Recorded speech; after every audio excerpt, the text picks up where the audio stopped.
The message popped up on her laptop while she was in the shower. I was not snooping. I was trying to submit an assignment she had asked me to print. Then I saw the words, "Last night was worth every risk. I cannot stop thinking about you. My name is Ryan, and 3 years ago I thought I was building a future with the woman I loved. I lived in Columbus, Ohio, and worked as a project coordinator for a construction company. The pay was decent, but it was not the kind of job that made anyone rich. My girlfriend, Emily, wanted to become a psychologist. She was smart, ambitious, and passionate about helping people.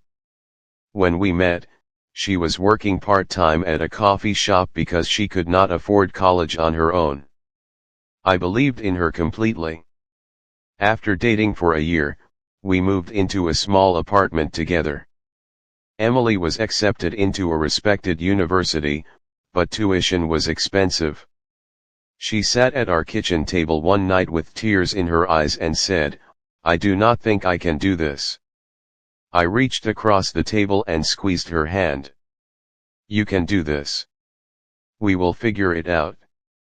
And we did. At least I thought we did. I picked up extra shifts. I delayed buying a newer car. I stopped taking vacations. Every month I paid part of her tuition, helped with rent, bought groceries, and covered bills whenever she came up short. She thanked me constantly. She told her friends I was the reason she was chasing her dream. When people asked why I worked so much, I always gave the same answer. Because one day it will all be worth it. For a long time, I truly believed that. The first signs of trouble were small enough to ignore. Emily became more distant during her third year of school. She spent more time on campus and less time at home. Whenever I asked about her day, she gave short answers. Just busy. Lots of assignments. Nothing interesting. I told myself that college was stressful. Then she started mentioning one professor over and over. His name was Dr. Carter. He taught advanced psychology courses and supervised several student projects. Emily admired him. At first it sounded normal. "He really believes in my work," she said. "That is great," I replied. A few weeks later she was talking about him almost every day. "Dr. Carter said I have graduate school potential. Dr. Carter wants me to help with research. Dr. Carter thinks I should apply for a special internship." I was happy for her, but something felt strange. She seemed more excited discussing him than discussing our future. One Friday night I planned a dinner date. I made reservations at her favorite restaurant. An hour before we were supposed to leave, she called. "I cannot make it. I have to stay late on campus." I was disappointed but understanding. When she got home after 10, she smelled like expensive cologne. It was not my cologne. I noticed it immediately. "Long night?" I asked. "Very long." She walked straight to the bedroom. The uneasy feeling in my stomach grew stronger. Over the next 2 months things became worse. Emily guarded her phone like it contained state secrets. She turned the screen away whenever messages arrived. She started dressing differently for class. She became irritated whenever I asked simple questions. One evening I said, "Are we okay?" She barely looked up from her phone. "Why would you ask that?" "Because it feels like you are somewhere else lately." She sighed. "You are imagining things." I wanted to believe her. Then came the afternoon that changed everything. Emily asked me to print a paper from her laptop while she got ready for class.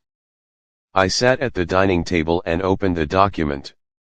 Before I could print it, a message notification appeared in the corner of the screen. "Last night was worth every risk. I cannot stop thinking about you. My heart stopped. The sender was Dr. Carter. I stared at the screen.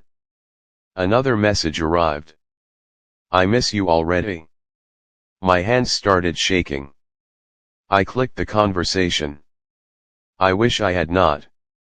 There were months of messages. Romantic messages. Flirtatious messages. Explicit messages. Plans for hotel rooms.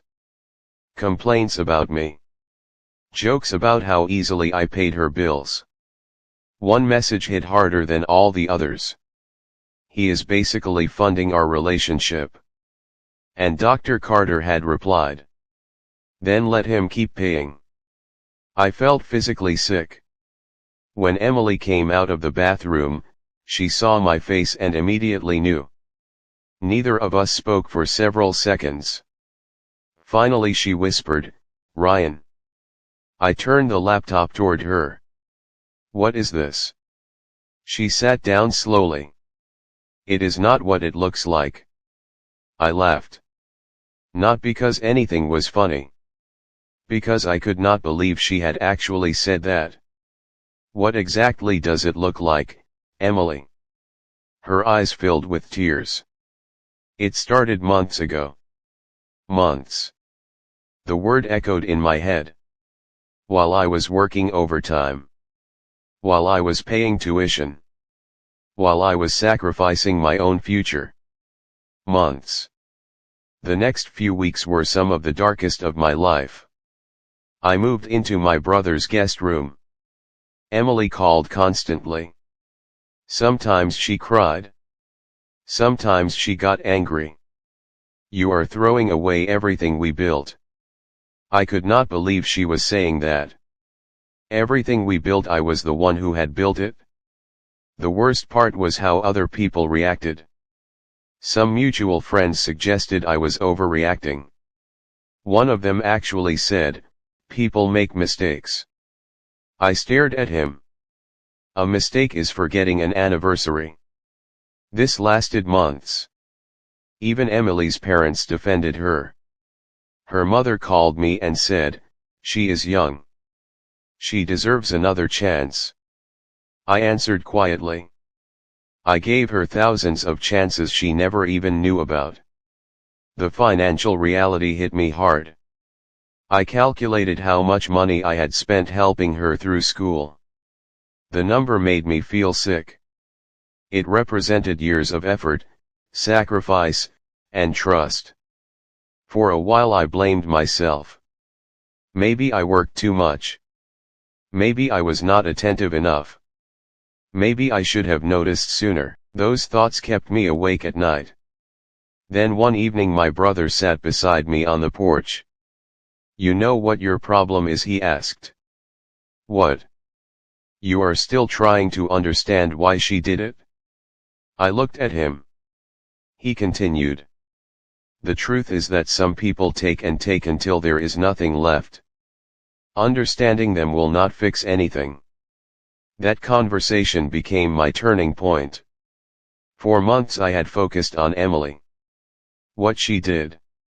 Why she did it. How much she hurt me. I finally realized I needed to focus on myself. The next morning I changed my phone number. I blocked Emily everywhere. I stopped checking her social media. I started seeing a therapist. I joined a gym. I rebuilt routines that had nothing to do with her. For the first time in years, I spent money on myself without guilt. Slowly, life improved. Then an unexpected piece of news arrived. A former classmate of Emily contacted me. Apparently the relationship between Emily and Dr. Carter had become public at the university. An investigation followed. The situation created serious consequences for both of them. I did not celebrate. I did not seek revenge. I simply felt relief. The people who had lied, manipulated, and used others were finally dealing with the consequences of their own choices. A year later I was living in a new apartment and earning a promotion at work. My savings account was growing again. My confidence was returning. Most importantly, I no longer woke up wondering what I had done wrong. The truth was simple. I had loved someone honestly. She had used that love as an opportunity. Looking back now, the betrayal was not the most painful part. The most painful part was realizing that while I was investing in our future, she was already planning a different one. But there is something I understand now that I did not understand then. Money can be earned again. Time can be rebuilt. Even trust can return with the right people. What cannot survive is a relationship built on deception. The day I found those messages felt like the worst day of my life. In reality, it was the day my life stopped moving in the wrong direction. I paid for her education, but the lesson I learned was far more valuable than any degree. The person who lost the most that year was not me. It was the woman who traded loyalty for convenience and never understood what she threw away.